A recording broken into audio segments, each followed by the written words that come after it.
본부 클리닉 허선영 원장입니다. 네, 반갑습니다.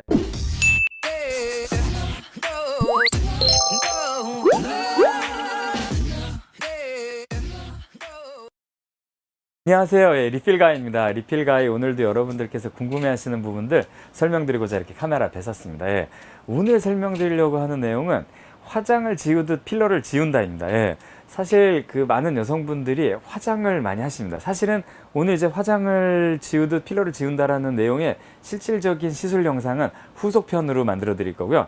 오늘은 그냥 우리가 화장의 역사, 필러의 역사, 또는 어떤 성형 시술, 성형 수술의 미래에 대해서 살짝 설명드리는, 그리고 현재, 과거에 대해서 설명드리는 그런 시간을 한번 가져보려고 합니다. 예. 첫 번째, 우리가 이런 얘기가 있었어요. 제가 옛날에 LG의 구인혜 회장님, 우리 LG그룹을 창립하신 구인혜 회장님의 아주 존경받는 경영인이시잖아요. 구인혜 회장님의 그 전기를 한번 읽어본 적이 있었어요. 약간 평전 같은 거였는데 좀 짧긴 하지만은 그냥 간략하게 그분의 그 삶을 압축적으로 표현한 책이었어요. 그 책에서 LG그룹이 무엇으로 최초로 회사가 설립이 되었을까요? 많은 분들이 알고 계시는 것 중에 하나가 포묵상으로 시작했다라는 겁니다. 그 진주 쪽에서 이 구인혜 회장님의 가문이 굉장히 명망 있는 그런 이제 4대부 집안, 양반 집안이었고, 벼슬에 나가 있는 분들도 굉장히 많으셨다 그래요. 그래서 아주 뼈대 있는, 지금으로 치면은 막 진골, 금수저, 그리고 학문이라든지 또는 이렇게 관료 쪽에 굉장히 정평이 나 있는 집안이셨대요. 그래서 교육자 집안이셨고요. 근데 이분께서, 구인혜 회장님께서 구씨 집안에서 이제 장남 같은 분이셨고, 이제 집안을 이끌어 가시고 계셨던 분인데, 이분께서, 구인혜 회장님께서 맨 처음에 포목상을 시작하셨다 그래요. 근데 포목상이 잘 되긴 했는데, 그 다음에 이제 6.25 때가 됐을 때 더 큰 사업으로 이제 넘어가려고 하신 거죠. 그때 이제 시작하셨던 사업이 뭐냐면은 바로 화장품입니다. 예. 당시에는 치약, 화장품 전부 다 미국에서 수입해서 쓰던 때고, 막 미군이 이제 우리나라를 도와주러 들어와 있었고, 부산만이 이제 북한에 이제 둘러싸이지 않은, 북한에게 점령당하지 않은 유일한 땅이었죠. 그래서 부산에다가 1951년도인가 2년도인가에 공장을 만드셨다 그래요. 근데 그때 하셨던 말씀 중에 명언이 하나 있습니다. 전쟁 중에도 여성들은 화장을 한다. 그렇기 때문에 LG, 당시에는 락희화학이라고 했다고요. 락희화학에서 어떤 화장품을 만들기 시작했다고요. 여성 화장품. 그러니까 수입을 대체할 수 있는 굉장히 큰 효과도 있고, 전쟁 중인데도 화장품을 생산했다는 것. 이런 건 굉장히 또 특이하고, 굉장히 좀 어떻게 보면 약간 충격적이기도 하고 신기하기도 하고 그런 내용입니다. 예. 그래서 락희, 즐거울 락자, 즐거울 희자를 써서 락희화학이라고 3천만 원, 당시 돈 3천만 원을 투자해서 화장품 회사를 만드셨다 그래요. 네, 그래서 만들어진 화장품 회사가 굉장히 큰 돈을 벌었고, 그 다음부터 이제 우리나라 중화학공업도 럭키에서 이끌어가고, 전자, 지금 반도체 이런 걸 다 이끌어가는 기업이 됐죠. 네, 근데 어쨌든 전쟁 중에도 여성들은 화장을 한다라고 할 정도로 화장은 여성분들에게 굉장히 중요합니다. 그리고 최근에는 남성분들에게도 굉장히 중요한 어떤 기술 또는 자기의 표현 방법 중에 하나입니다. 예. 그래서 저도 리필가이도 화장을 하고 이렇게 말씀을 드리는데, 제 화장은 좀 들떠 있습니다. 예, 좀 평이 좋지 않은데요. 이게 화장을 해주시는 분은 열심히 해주시지만은 이 화장품 자체 라인업이 좀 좋지 않습니다. 저희가 이걸 좀 업그레이드 하려고 합니다. 예. 근데 어쨌든 이 화장이라는 게 그만큼 중요한 시대가 됐습니다. 그리고 이 화장이라는 것을 이 원시 시대 때부터 아마 있었을 건데, 그때와 지금과 또 아주 가까운 근대 이런 때 어떤 식으로 화장이 진화했을까를 생각해 보면은, 사실 여성들이 화장을 하는 것은 어떤 사회의 주도권이 모계 사회에서 부계 사회로 넘어오고, 어떤 경제의 중심이 남성 중심으로 편성이 됐을 때, 그때 남성에게 잘 보이기 위해서 예쁘게 했을 겁니다. 이 부분에 대해서 페미니스트들께서 너무 분노하지 마시기 바랍니다.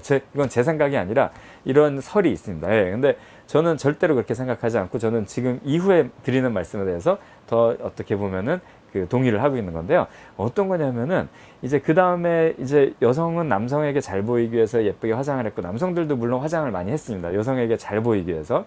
그런데 사실은 2차 대전 이런 시기가 지나면서 여성의 경제권이 확 늘어나요. 경제 참여가 확 늘어나요. 왜냐하면은 1800년대까지만 해도 사실상, 1900년대 초반까지만 해도 사실상 그렇게 여성들이 사회에 참여하면 안 되는 분위기였어요. 그렇죠? 못하게 했었어요.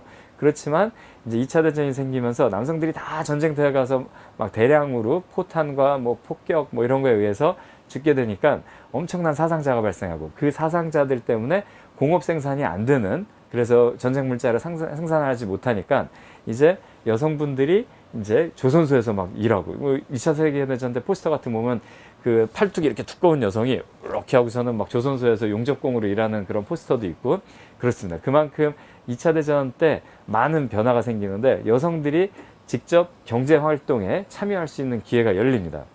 그래서 사실 경제활동 인구가 늘어나는데, 사실상 1980, 90년대 우리나라만 하더라도 여성의 경제 참여가 늘어나면서 성형수술이 많이 늘어났던 이유 중에 하나가 아름다움이 곧 경쟁력이다라는 생각을 했었던 것 같아요. 네. 그래서 그렇게 더 많이 이렇게 그 성형시술이, 화장이 또 많이 발달을 했지만은 결국 지금은 어떻게 됐습니까? 지금은 여성의 경제적 힘, 여성의 사회적 힘이 남성을 능가하고 있다고 저는 보거든요. 왜냐면은 20대부터 60대까지 여성들 중에서 직업을 원하는데 갖지 못하는 여성은 거의 없으세요. 왜냐면은 그러니까 아주 그 뭐 사무직부터 또는 어떤 이렇게 서빙을 하거나 뭐 여러 가지 직업이 있죠. 또는 막 뭐 노동을 하는 직업도 있을 수 있지만, 이 여러 가지 직업들 중에서 여성에게 더 많이 열려 있어요. 솔직히 지금 사회는. 그리고 여성이 경쟁력이 있는 분야가 더 많아졌어요. 그렇죠? 우리나라 산업에서 지금 가장 급성장하게 성장하고 있는 산업 중에 하나가 또 화장품이고 뷰티 관련 산업인데, 여기는 여성들이 압도적인 장점을 갖고 있습니다. 강점을 갖고 있고요. 네, 그러다 보니까 점점 여성들의 힘이 강해지고, 여성들은 예전에 원시 시대 때 남성에게 잘 보이기 위해서 예쁘게 화장하는, 또는 예쁘게 보이기 위해서 이성에게 이쁘게 보이기 위해서 화장이나 어떤 성형을 하는 그런 필요성이 전혀 없어졌습니다. 사실상. 그렇죠? 지금은 오히려 자기 표현입니다. 자기의 개성을 표현하고, 자기의 어떤 그 느낌을 표현하고, 자기가 원하는 모습을 자기가 스스로 꾸미는 게 바로 성형과 화장의 트렌드가 된 겁니다. 예. 그래서 어떻게 보면은 지금의 화장과 성형 수술은 과거에 있었던 그런 그 직업을, 더 좋은 직업을 얻기 위해서, 남성에게 더 잘 보이기 위해서 했던 성형하고는 전혀 다릅니다. 정말 이제는 스스로를 사랑하는 여성들, 굉장히 성공하고 강한 여성들, 그리고 이제 경제적으로도 아주 풍성하신 그런 분들이 하시는, 성공하시는 분들이, 존경할 만한 분들이 하시는 게 바로 성형과 화장이라고 저는 생각을 합니다. 네, 그래서 그런 트렌드가 바뀌었다라는 거, 이 부분은 굉장히 재밌는 부분인 것 같습니다. 그리고 성형수술의 향후의 트렌드에 대해서 설명을 드리면, 항상 리필가이 얘기가 길다고 지적을 많이 하십니다. 죄송합니다. 근데 항상 리필가이는 뭔가 좀 자세히 설명드리고 싶은 그 욕망을 어쩔 수가 없습니다. 나중에 어떤 훌륭한 연출가가 오셔서 저한테 이런 얘기는 하지 마세요, 뭐 또는 이제 여기는 잘라버릴 거예요, 이렇게 하시면은 리필가이 얘기가 서론이 더 짧아지고 이야기 자체도 좀 짧아질 거라고 생각을 합니다. 예. 근데 어쨌든 성형의 트렌드는 마치 이렇게 생각하시면 될 것 같아요. 융단 폭격과 스마트 폭탄. 예. 옛날 같으면 막 부수적인 피해가 발생하더라도, 막 민가가 폭격당하고 우리가 원하는 적의 시설이 아닌 다른 데가 폭격을 당해도 상관없다, 그냥 융단 폭격으로 그냥 근처를 다 박살내는 그런 식의 수술과 시술이 많았다면, 점점 스마트 폭탄처럼 우리가 딱 원하는 타겟만 딱 해결하는 그런 성형과 수술로 많이 진화를 할 거라고 생각합니다. 대표적인 예를 들면은, 옛날에 외과 영역에서는 진단기기가 미흡하던 시절, 진단기기가 별로 없던, MRI, CT 뭐 이런 게 없을 때 엑스레이 하나만 가지고 진단해야 되던 시절에는 외과 선생님들이 옛날에 드라마에서, 한 40년 전 드라마에서 이런 얘기도 했었어요. 뭔지는 잘 모르겠지만 한번 열어봅시다. 예, 실제로 병원에서도 그런 얘기가 나왔었어요. 라파로토미라고 그럽니다. 그러니까 익스플로러티브라는 거는 시험적으로, 그러니까 탐험 목적으로, 그러니까 뭔지 모르니까 일단 한번 개척해보는, 탐험하고 알아보려는 목적으로 그냥 시험적으로 여는 거, 시험적 개복술이라고 합니다. 시험적 개복술은 뭐냐면, 라파로토미가 이제 배를 연다는 겁니다. 그래서 뭔지 모를 때, CT, MRI가 없던 시절에 엑스레이하고 이렇게 만지는 것만으로 진단해야 될 때는, 그리고 막 이렇게 혈액 검사도 자세한 그 카테고리가 다 완성이 안 됐을 때, 그럴 때는 여러 가지 이 안에 암이라면 좋은 건지 나쁜 암인지, 물론 좋은 암은 없습니다. 근데 양성종양 같은 경우에는 아주 치명적인 암은 아니니까요. 그래서 뭐 양성종양인지 악성종양인지, 또는 이게 큰 병인지 작은 병인지 전혀 감이 안 잡을 때 개복해서 열어봐서 해결하자는 거예요. 예, 그런 시절이 있었어요. 하지만 지금은 누구도 그러지 않죠. MRI, CT가 있기 때문에 아주 필요한 부분을 정확하게 찾아내서 그 부분만 딱 떼어낸다든지 이런 방향으로 가고 있습니다. 그래서 성형수술, 성형시술도 갈수록 비침습적인 칼로 이제 째고 하는 것도 아주 더 적게 째고, 그렇죠? 그리고 칼로 쬐었던 거는 오히려 바늘로 하고, 그래서 아주 안전하게, 그리고 최소한 흉터라든지 이런 게 적게 남도록, 결국 이게 얘기하는 이제 미래가 이제 미세 침습 성형 수술 시술입니다. 그래서 실제로 미세 침습 성형 시술 학회가 있고요. 이런 부분에서 이제 아주 그 안전하고 또 간단한 시술들을 많이 이제 그 트렌드로서 이제 이끌어가고 있는 것 같습니다. 그래서 이런 부분들에 있어서 많이 이제 언급할 수 있는 수술 또는 시술들은 이제 뭐 필러라든지 리프팅이라든지, 옛날 같으면 쌍꺼풀도 절개하는데 비절개를 한다든지 여러 가지가 있죠. 그렇죠? 점점 그 옛날에 뼈를 치는 수술도 굉장히 크게 절개했다면 요즘 작게 하고 하듯이 점점 침습적이지 않은 거, 침습적이다는 거는 이렇게 많이 째고 많이 뭔가 이렇게 하는 건데, 그게 아니라 이제 적게 째고 회복이 빠르고 당일에 생활이 가능할 정도로 좀 굉장히 편안하게 할 수 있는 쪽으로 많이 이제 바뀌고 있다는 생각입니다.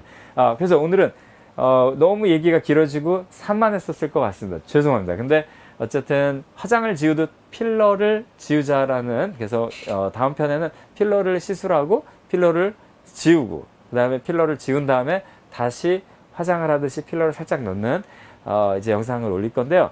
그거는 한 일주일 정도 소요될 것 같아요. 그래서 오늘 먼저 예고편처럼 올리고 그 다음에 이제 올려드리도록 하겠습니다. 하고 일주일 있다가 이제 과정들을 다 한번 담아서 올려보도록 하겠습니다. 예, 감사합니다. 리필가의 허선영이었습니다. 예, 감사합니다.